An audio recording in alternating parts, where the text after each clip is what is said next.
Hello viewers, আসসালামু আলাইকুম। রিমাস kitchen channel থেকে আপনাদেরকে স্বাগত জানাচ্ছি আজকের ভিডিওতে। আজকের ভিডিওটি একটু ভিন্ন ধরনের। আমি আমার বাসায় একটা খাঁচা কিনেছিলাম পাখি পালনের জন্য, যে লাভ বার্ড যেগুলা, মানে যেগুলো এমনিতে বাসায় রাখা যায়। আমি আসলে পাখিগুলা খাঁচায় বন্দি করে রাখা পছন্দ করি না। তো পাখি দুটো আসলে কীভাবে জানি উড়ে চলে গেছে। তো ভাবলাম খাঁচাটা পড়ে আছে, বাচ্চারা পাখি জাতীয় জিনিসগুলো পছন্দ করে, তাই আমি 4-5টা ছোটো ছোটো মোরগের বাচ্চা এগুলো কিনে নিয়ে আসছি। পাখির মতো লাগে দেখতে।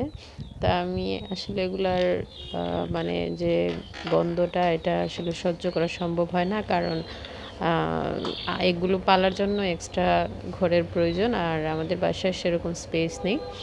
তাই আমি আপাতত ব্যালকনিতে এগুলা এই খাঁচার মধ্যে রাখছি এবং প্রতিদিন পরিষ্কার পরিচ্ছন্ন করে রাখার চেষ্টা করি।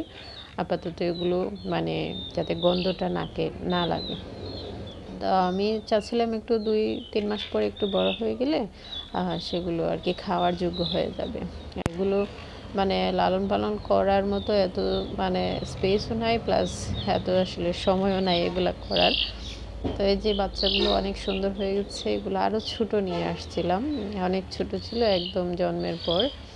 আর এখন আমি মানে বিভিন্ন ধরনের খাবার দিই, ঘরের খাবারও দিই এদেরকে। আর এগুলো এখন আগে পাখনাও ছিল না, এখন পাখা গজিয়ে গেছে। মানে অনেক কিউট লাগে বাচ্চাগুলো দেখতে। আর আমার মেয়েরা তো বিশেষ করে এগুলোর সাথে খেলতেই খুবই পছন্দ করে।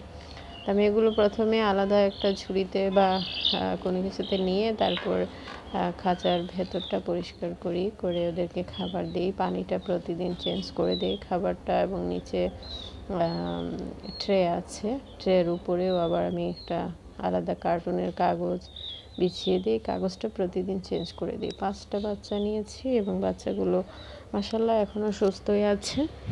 আর মানে মোটামুটি দেখা যাচ্ছে ওরা খাবার দাবারও খাচ্ছে। ঘরের ভাত বা আমি যে চিড়া মুড়ি বিভিন্ন ধরনের খাবারগুলো ওদেরকে মাঝে মধ্যে দিই। তারপর থানকুনি পাতা এগুলো ছোট ছোট করে কেটে দিই খাবারের সাথে, যাতে মানে সুস্থ থাকে।